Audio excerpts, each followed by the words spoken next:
David was an ordinary man, living an ordinary life in a small town. He had a stable job at a grocery store, a tiny apartment, and a routine that never changed. But deep inside, he carried a dream to run a marathon. As a child, he would watch marathons on TV and imagine himself crossing the finish line. But every time he thought about trying, doubts would creep in. "I'm not an athlete," he told himself. "I don't have time. I don't have the energy." Years passed, and his dream stayed just that, a dream. One evening, David's friend, Mark, visited him. Mark was an adventurer, always trying new things. When David mentioned his childhood dream, Mark smiled and said, "Why don't you try?" David sighed. "It's too late. I've never run before. I'll fail." Mark chuckled. "You don't need to run a marathon today. Just take one step. Go outside and walk." Something about Mark's words stayed with David. That night, he put on an old pair of sneakers and stepped outside. He walked to the end of the street and back. It wasn't much, but it was something. The next day, he walked a little further. The day after, he jogged for 10 seconds.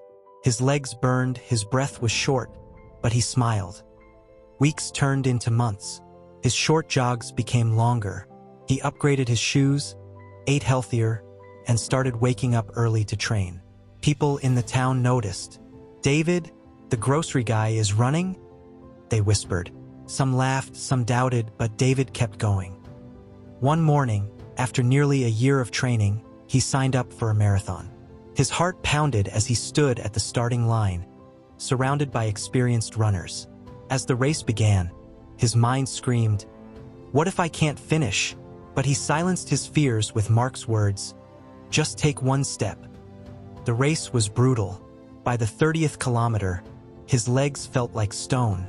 His energy was draining, and doubt returned.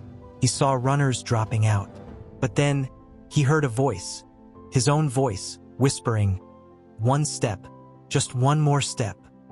Step by step, he pushed forward. The crowd cheered, his body ached, but he refused to stop. And then, after what felt like an eternity, he saw it, the finish line. With his last ounce of strength, he crossed it.